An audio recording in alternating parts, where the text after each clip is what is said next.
Welcome to this episode of the Heartbeat for Hire podcast. I feature Olympians, CEOs, disruptors, authors, professional athletes, and the best of the best, where they share their stories of resilience with my lens on leadership and culture. Let's get started. Greetings and welcome to this episode of the Heartbeat for Hire podcast. 3 things you're going to learn from this episode. Number 1, why building your brand will give you the most job security possible. Number 2, some changes you can make today to start showing up stronger with your own brand. And number 3, some practical advice for executives who need to bump their personal brand and their company brand. Please welcome to the show my friend Melanie Borden, with nearly 187,000 LinkedIn followers. You heard that right. Melanie knows a thing or two about building your personal brand. She has a long history of leading marketing teams, and after seeing many of her peers losing their jobs, she realized she needed to start building her own brand. So she focused, she leveraged her skills building market strategies for companies for herself. Today, she leads a team of creative, high-performing experts as the CEO of the Borden Group, and she is a wealth of knowledge on this topic. Welcome to the show. Thank you for having me, Lyndsay. Oh my gosh, it is a treat. I'm so happy you're here. So I start every show the same way, and I always ask, can you share a little bit of your story? Sure, I'd love to share my story.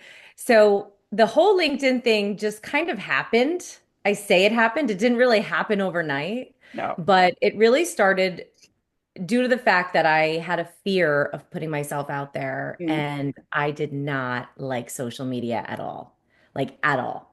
I had no desire, zero intention of ever putting myself on social media because I liked, and I still do, very much like being behind the scenes. Yeah. But I realized that it's essential for my business to be front and center also.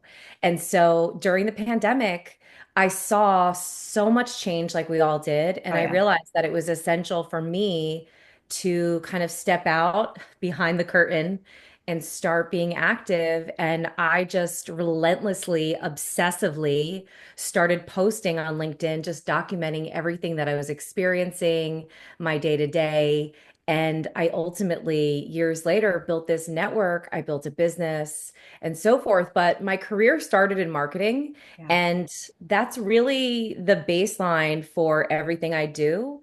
And I just taught myself how to transfer the skills that I had learned helping other companies. I also have a background in sales too. So that has helped me as Yeah. well with both outbound and inbound clients and so forth. But it's been a wild journey and there's so much that has happened. Probably way too much to go on through the entire podcast, but it's been a very exciting time. And I always tell people that if I could do it, so could you. Yeah. People hear that and they're like, "Oh, well, wait, she's got 187,000 followers," but you didn't like social media and you pushed yourself into that uncomfortable space. And I have gotten really comfortable with being uncomfortable. I started Right. this show, 140 episodes ago, and never thought I'd do a podcast, but you do it and then you learn to love it and you get good at it. And it's like a muscle. You just have to keep doing it. So let me ask you a question. Why, Yeah. why should people build their personal brand? Seems like a dumb question, but I want to hear your perspective. So growing up, and you might have heard this too when you grew up, I always heard you have to save for a rainy day. Yes. Save for a rainy day. Don't spend your money. Save your money. And it was like ingrained in my head, save your money. And so later on, I realized that it really is applicable to your career as well, because you need to have some sort of a safety net for yourself in the event that your entire company goes under, Yeah. you lose your job, you have a tragedy in your family, you need to take time off of work, whatever it is, you have an injury, you're going to have a baby. There are so many life moments that happen that we're a lot of times not really thinking about when everything is great. We're not necessarily thinking about what happens if the Yeah. world falls apart. And so, what I always tell people is you need to focus on having a personal brand to be your safety net Right. because just in case something happens, you want to be able to reach out to your network and say, "Hi, remember me? Yeah. I'm the one who's here talking to you on a regular basis. I need to do X, Y, and Z, or I'm launching this business, or I'm doing X, Y, and Z, and I need your support." And I think that people sometimes don't take the long view with LinkedIn and they think, oh, I'm just going to focus on the fear, not even just LinkedIn, but going on podcasts, Sure. having a website, going and speaking at events. All of these things make up your personal brand, not just LinkedIn. And I think that we sometimes aren't thinking about the long view versus what's happening in our life today. Yeah. And it's Love that. so important for everyone. And no one's above it either. There's a lot of Um, people that I've talked to who've said, I don't need really to focus on my personal brand because I'm established in my career. Well, that's great. But what happens if your established career takes a turn? What happens if something happens in your industry and all of a sudden you're not able to operate? that's right. Because it happens. The unexplainable happens. Things happen all the time. And for those who are prepared for situations in the future, are usually the ones who, are ready for the next step. Yeah, I always say there's no such thing as job security. There's only career security, Right. and you have to build that for yourself. Right. And, I was fired, and I also made the stupid mistake of thinking that my network was my company. And Mm. once I broke out of that and I actually stopped doing that, I don't know him, I'm not connecting to him. Don't do that, guys. Like, if you know you're not going to talk to somebody and they're absolutely outside of your niche, of course you don't need to accept the request. But for the most part, if people are reaching out to you, they're interested in you. They want to know more. They want to hear what you have to say. And can we talk a little bit about on LinkedIn commenting versus content creation? Because I think people here, I have to build my brand, and that means, oh crap, I have to start doing video. And I think there's an easy way to kind of break yourself in. So, can you talk a little bit Yeah. about your philosophy on that? For sure. And I'm definitely one of those people who I have been resisting all of these things that we're talking about. So I find sometimes when I'm talking to an executive team or a solopreneur or someone who's looking to kind of take the next step in their journey, I'm very much of the same mindset that they have, where you don't have to have everything perfect, number one. Mm, Number two, you definitely do not have to come guns blazing and be posting on any platform 7 days a week. mm, I would say, and this is really a piece of advice that I don't really see a lot, is take your time and identify what you are comfortable with and what is sustainable long term. So if that means you posting from an industry conference once a week and just sharing your thoughts with a photo of you at the booth with your team, do it. If that means that that's all you can commit to long term is once a week for 6 months, then lean into that. But posting and then engagement, which i.e. commenting and DMing with others and engaging on the posts, those are two totally different things. And when you can engage, a lot of times people come to me and they say, look, the situation I'm in is that I have to go through legal and marketing in order to post anything on LinkedIn. I also hear, which, happens a lot, I have to get board approval in right. order to post anything on LinkedIn. I need to get, X, Y, and Z needs to happen. Everything has to be approved. So what I usually suggest to them is, depending on what their goals are, because everyone has different goals of why they're doing Right. what they're doing. Let's just use the example of someone is starting a business. If someone wants to start a business and they're currently in a role, what I say is, start a list of 10 people that you want to connect with who you are looking at potential prospects and start engaging with them, meaning follow them and message them. Mhm. And eventually, if you build some rapport with them, you're not selling them anything. You're just trying to Right. connect and relate, potentially share something that will help them in their business or whatever your ultimate goal is with your business. Then you can send them an invitation to connect after you've been following for a certain period of time. But that's one workaround. And then commenting is something totally different. What I don't recommend is using AI for comments because Oh, we see that a lot. please. If you are within earshot of this show, do not do that because we can tell and you don't look smart. It's just everyone you everyone's using AI, and we all know this. It's Yeah. it's a tool. It's something that can help us. It's not supposed to be the be all end all, but it's supposed to help us with, generating ideas for content, but Mhm. it's not supposed to be doing it for us. So if you want to use Grammarly to correct however you're spelling, that's one thing. Mhm. And then to use comments directly from AI, that's another thing. But choose those people, be intentional with who you are engaging with if you are looking to make a move or to Yep. do something different, or potentially even find a role in another organization. You could follow the company and start engaging with the company Right. posts, and then you can engage with the leadership team's posts. So there are all different ways that you can really leverage LinkedIn. And we're not even talking about Sales Navigator because that's a whole other world Just of being basic. able, yeah, to be able to dive in to find, other ways to engage with others. However, I think that a lot of people just get so overwhelmed because, especially if they don't know the platform, you have your profile, you have your Right. content, you have the commenting, you have the DMs, and it's a lot. Yeah. It's a lot to manage. And that's why there are companies that exist who will manage brands, Yeah. because then you have someone who's helping you do that for you. Yeah. But It's the reality is not everyone is going to do that. So I say baby steps, identify and kind of make a list, put a date on it on your calendar and say, by this date, I am going to start commenting Mhm. on these individuals' posts. Yeah. Or I know that there's a conference coming up for my industry and I'm going to post about it. And I want to see who else is going to the conference in the app. Yep. And then I'm going to connect with them from the app to LinkedIn because it's Yeah. Of super common for so many of these conferences to have an app. course. Yeah, I love that. I think when I coach people and they're like, "Oh my God, you're all over the place. How do you do? What are you doing? What do I do?"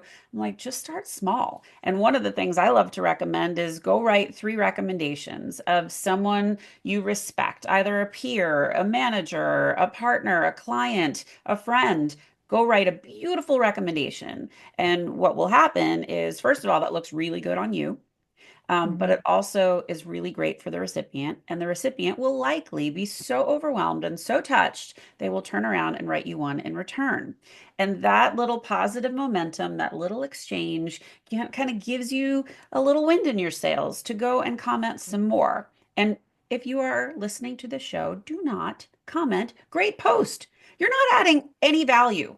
Just don't. Write something if you're gonna comment. Write why you liked the post or why you didn't like the post, or but don't be a jerk. Don't, be combative. You can Mhm. absolutely disagree. Discourse is totally allowed and fine, but be respectful. It's not toxic. Absolutely. Absolutely. And something that I have been seeing a lot lately is when, there's so many of us who talk about personal brand. It's Hmm. become such a hot topic on LinkedIn. LinkedIn is so hot right now. Oh It's yeah. the hottest it's ever been, I think. In the last 5 years that I've been active on the platform, I've never seen so many people talking about personal brand. Right. But there are a lot of people that do not feel comfortable, especially in a corporate environment, DMing anyone. That's right. So, another piece of advice that I like to give is to create a website or a landing page off of LinkedIn. So Mm. that way you're giving someone a space to learn about you off of the platform, and then you're capturing them. One of the biggest mistakes that I've made, and I talk about this a lot now because I realize how much of a screw up I made in the process, is I was so focused on building my network on LinkedIn that I was not focused on building my email list. Yeah. And at the time in 2020, 2021, everyone was talking email's dead. Well, no, it's not dead. It's Mm-mm. definitely not dead. No. And so I would say capture people's email addresses on your website that you create, even if it's a landing page, create a contact submission form, which you can do with any landing page, like a Squarespace site, Mm-hmm. which is super easy. It's intuitive. Anyone can do it. My 10-year-old, I You can taught how create to one on create a Canva website. now for free. Yeah, exactly. And on Canva, that's such a great point. Mhm. And it's you want to have a place where other people can go, where you can create a space separate from LinkedIn, because the truth is that after we saw what happened with TikTok, and a few years ago, I don't know if you remember this, Instagram, Facebook, and WhatsApp went down for a couple days. Yes. It was like 2 or 3 years ago. Yep. And that was a signal to me to Diversify. create a funnel somewhere else. Yeah. And you really have to think about it because someone like myself, I've spent thousands and thousands of hours on LinkedIn Sure. and building a network, but I wasn't really spending that amount of time building a separate list in case what happens if LinkedIn goes away? What I happens?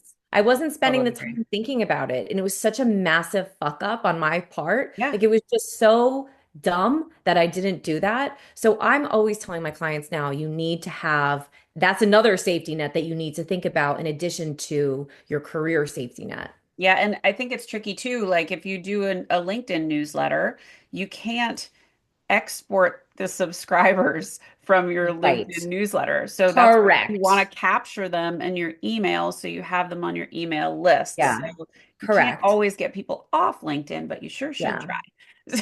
Oh, yeah. And I did that same thing. I started with a LinkedIn newsletter before I had my own newsletter. Yeah. And I should have done it in reverse. Yeah. And, it's easy for me to look back now and say shoulda, coulda, woulda. Yeah. But there's a lot of people who are in the space right now where they're just getting started. I'm like, wait, hold on. Yeah. This is the steps that you need to take before you definitely want to be active That's on right. LinkedIn. You want to do all these things, but you also want to have this other area kind of set up for yourself because even though you might not necessarily be looking to start your own business, because a lot of Mhm. people will say, well, I'm not necessarily going to be a consultant or Yeah. An an entrepreneur, entrepreneur. Right. solopreneur, or whatever. Okay, that's fine. But what if you lose your job and then LinkedIn goes away? How are you going to reach people to let them know that you're in a situation? How do they find you if you're not active anywhere? So it's good just to have. I tell my friends who are in jobs that they're comfortable with all the time, you need to start an email list. And they'll Yeah. look at me like I have 17 heads. And I'm like, Well, you because they don't have you a need to do product, this. they're not marketing a Right. service, they get very confused by that. So I totally understand they're like looking at you with three Yeah. heads moment. That, why would I don't want an email list. I don't even want to email. Yes. Yeah, so Yes. I get It's it. I so get it. important. And it's really, and there are so many tools that are out there, like Kit, for example, it used to be called ConvertKit, Mhm. but it's another great example of a platform that you can use that's free to use. I think you can have up to 3,000 um, emails that are in their database that you can create a newsletter with. Yeah. And that's another way to create a voice in your industry without having to do it on LinkedIn. And it's exclusive because it's not going out to everyone and their Right. mother on the platform. It's going out to your people who have raised their hands and said, yes, I'm interested in learning more about what you have to say. Yeah, and I think also a best practice too that I've learned is you can download all of your contacts off of LinkedIn, and you should probably do that quarterly, if not once a month. Once a month might be a lot, but quarterly I would for sure recommend. And hot tip, uh, reach out to either of us and we can tell you how to do this. But hot tip, you say I want to download it, and then you have to come back 24 hours later to actually get it. It won't just get delivered. You actually have to go get it. But that is a really important piece to the equation. Okay, so what are some practical tips that a regular person who's deciding, I think I want to dip my toe into this brand building thing, where should I start? The number one place you should start is your profile.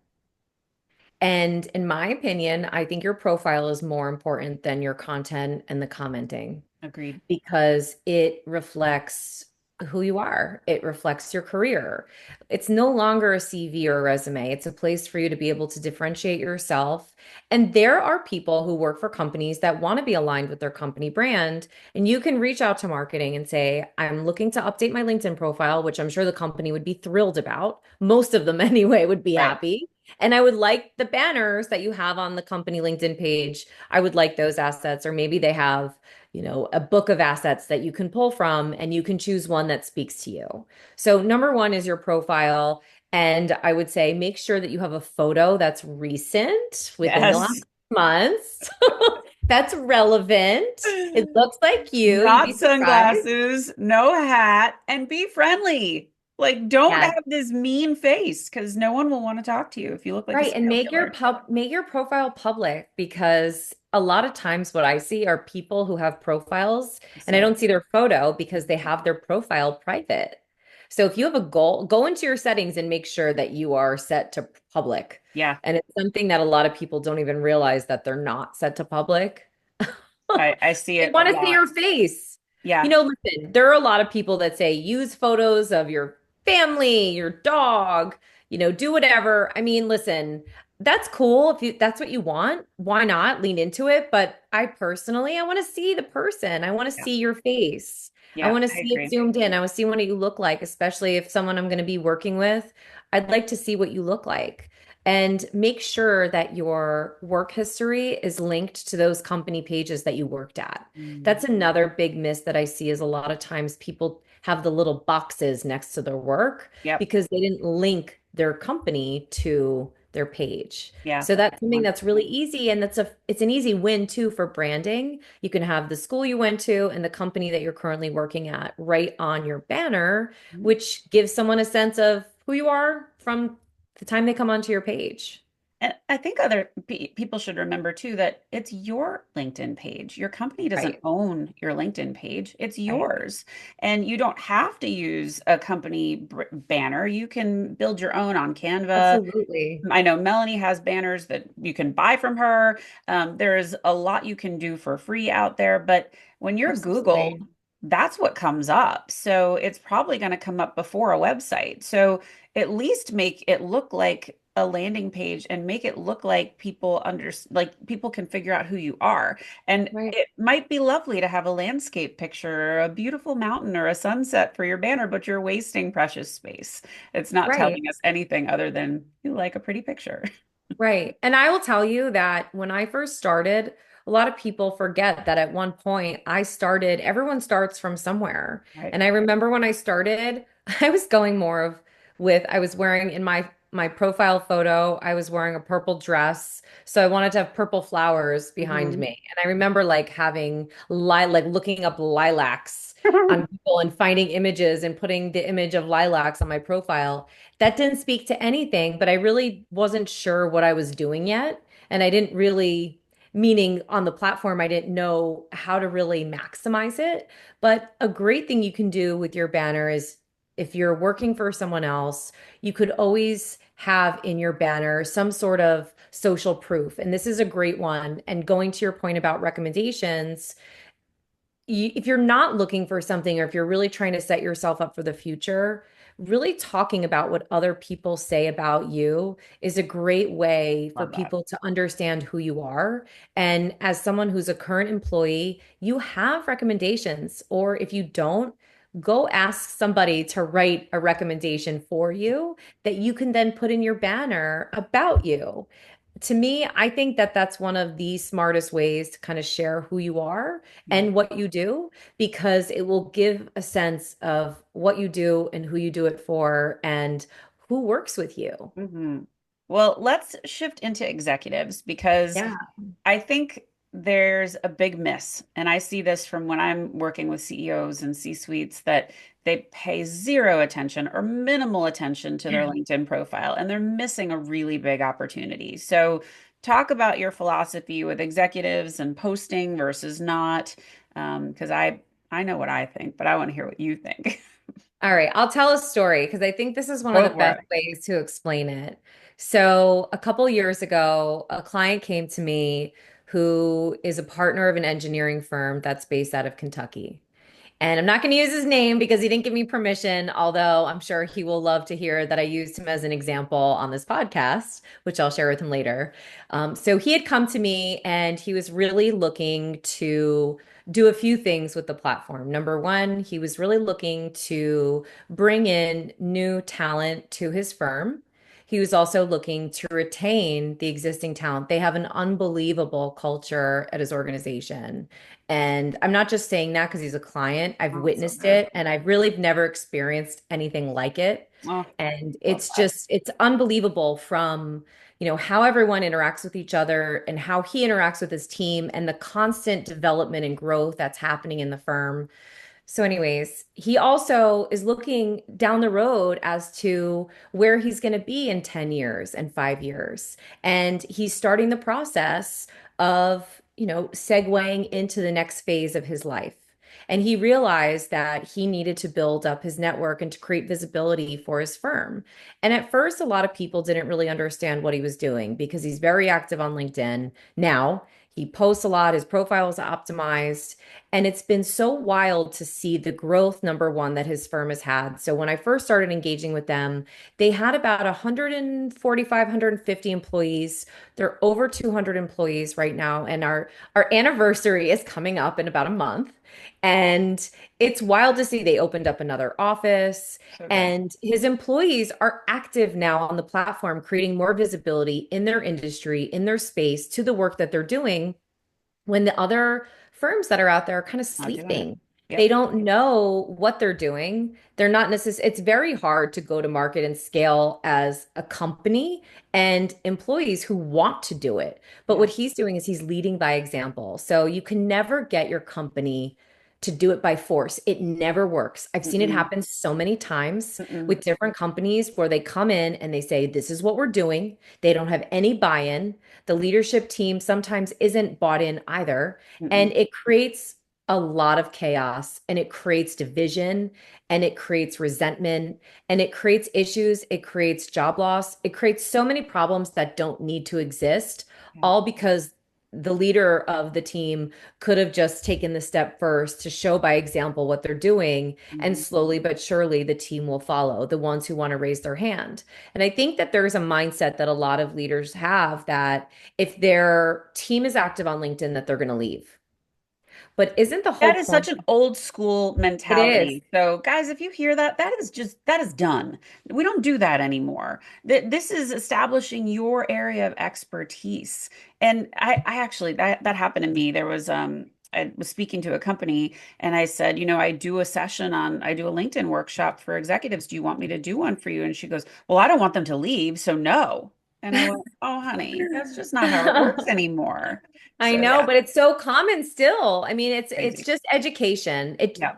You have to experience it and you have to actually do it to understand the magic that will happen Right. when not only the leader is doing it, but also the team is working together towards the same goal. And something that I was once taught by one of my mentors was if I leave the company better than I came in, then he had done his job. Yeah. And I always say that now about my team because Yeah. I encourage them to have online portfolios. I encourage them to optimize their LinkedIn. I'm not afraid of them leaving. If they Well, leave, it is what it is. I but can't here's the prevent it from reality. happening. You don't own anybody. You're not going to Right, get to keep someone for their life. You're going to get them for a right, period of time. So at least make the time with you so spectacular and right. so rewarding and so fulfilling that they have nothing but great things to say about their experience with you and you as a person. Uh, Absolutely. so yeah, totally believe It's that. wild. It's very, very common still in a lot of industries.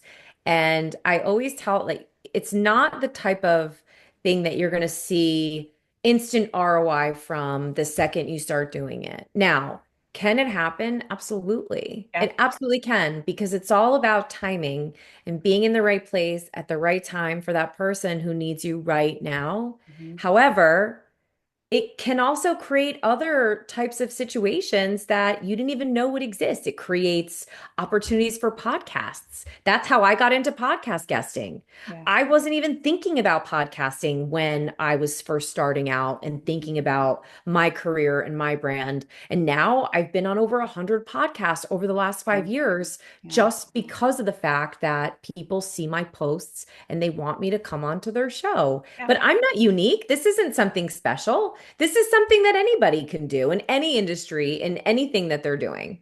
Well, you just happen to do it really well. Thank you. So, Thanks. so I heard a statistic, and I think this is actually true, but I think it's something like executives posts get almost 600% more reach than a regular person without an executive title just because of their title. And I think that's always surprising when I share that with executives. But the other thing is it makes your brands more trustworthy. And if the executives are posting, first of all, you said it earlier that the people will follow their leadership. So if they Right, see their leaders out there posting, sometimes they'll share that post and they'll say, "Hey, right. this is something that I want you guys to see. This is my boss. This is someone I report to." That's super cool. Yeah. But it's such a great way for leaders to be thinking about their brands, not their personal, but their company brand. Yeah, absolutely. People buy from people they know, like, and trust, and that is a fact. Yeah, So if it's funny, whenever I hear these stats, I'm like, of course. It just yeah, reinforces of everything course. that I've already thought. That's But right. it's so true because people want to feel, and also in a company, people want to feel safe doing something. They don't want to be pushed with their back up against a wall with a gun to their head saying, you have to do this right Mhm, now. mhm. Otherwise, you're not a part of us. You have to let people do things because not everybody is the same. No, I I once did a training in my former role for our forward-facing sales team, and there were about 80 salespeople on the team. And I did a training for them, and this was in January 2020, right before all the chaos broke out. And I trained them on going to market with video, as well as how to build your personal huge. brand online on LinkedIn. And out of the 80 people who were doing it, there were zero leaders in my company at the time that were doing it. And I saw this opportunity because I thought, okay, there's nobody doing this. Somebody has to do it. I didn't want to be the one doing it because I Right. didn't love social and I didn't want to put myself out there at the time. But what I realized is I needed to be out there and doing this. And the pandemic kind of forced me to do it. Yeah. But out of those 80 some people, there were pretty much only five people when we did the training that raised their hands that said, yes, I want to do this. But that's unique because sometimes people need more information. They need to feel comfortable. They want to feel secure and they want to feel safe knowing that if they Yeah. do this, they're not setting themselves up for a situation that could potentially be negative. And Yeah. I think that a lot of times leaders need to understand that that's a big part of this whole process. If you want to have success, you have to look at the case studies of the people who have had success doing it, not, okay, we're doing an all hands on deck meeting. We're going to do a training. Yeah. Here are some assets. These are the banners that you use for your profile, and you have to post now 5 days a week. It doesn't So work it's like so that. inauthentic too when you force it that way. So it's just a shame that, the jamming down the throat does not work. So let's change gears for a moment. What Sure. inspires you? Oh gosh, what inspires me? Nature definitely inspires me. And it's something that after living in New York for a while and then moving out into the country slash woods where I am now, I'm about an hour outside of New York City. It's something where if I'm having a day or if I am stressed out, if I go outside or if I go on a trail or if I go for a walk with my dog, I go for a run. It totally inspires me. I started running marathons last year. And Good so girl. ever since I, thanks, ever since I started doing that, I feel a definite shift in what I'm doing, which all kind of ties into all of this too, Yeah. because the one thing that I don't see a lot talked about either is the impact that digital fatigue Mm. has on creators and those who Yeah. are It's being real. active in their career. It's It's real. absolutely real. Yeah, it's absolutely real. Um, what would you like your legacy to be? Oh gosh, my legacy. Well, I just want to be remembered for helping others, help get them to where they are, and just being a strong female example for my daughters. Love that. That's great. Thank you. And Yeah. what's next for you? What's next? What isn't next? I have a book coming out in the fall. Yay. It's called Theater of the Mind, and it is written for those leadership teams, the executives, the individuals who are afraid to kind of press play, to go to market, and to put themselves out there, and strategies for their mindset, strategies and tactics for doing it. And a lot of different case studies are included too, or I like to call them case stories from clients. And I've got a lot of great interviews in the book too from a lot of leaders who are experts Good. in the field. So Yeah. good. Oh, I can't wait to see the book. Um, Thank you. and where can people find you? You can find me on LinkedIn, of course. I recently became much more active on Instagram. So my Instagram handle is human to brand. And you can also find me on my website, which is humantobrand.com. Beautiful. Mel, it's so nice to have you here. Thank you for Thank you sharing so all of much, your Lindsay. wisdom. And guys, if you liked what you heard, please go subscribe to the YouTube channel. Go leave a 5-star review at Apple or Spotify. You have no idea how meaningful that is to a podcaster. Thank you for listening. Have a great day and lead with heart. Are you ready to elevate your leadership style and create an exceptional workplace that stands out from the crowd? I'm here to introduce you to a game-changing resource that will transform the way you lead and shape your company culture. It's time to embrace the power of top-down culture. This practical guide empowers your leadership for lasting success, helping you create a workplace where everyone thrives. Get top-down culture today, and let's reshape the future of leadership together. Thanks for listening to this episode of Heartbeat for Hire. I hope you enjoyed what you heard. If you did, please subscribe to my YouTube channel or consider leaving a 5-star review and a great rating at Spotify or Apple. Thank you so much for your support. Have a great day.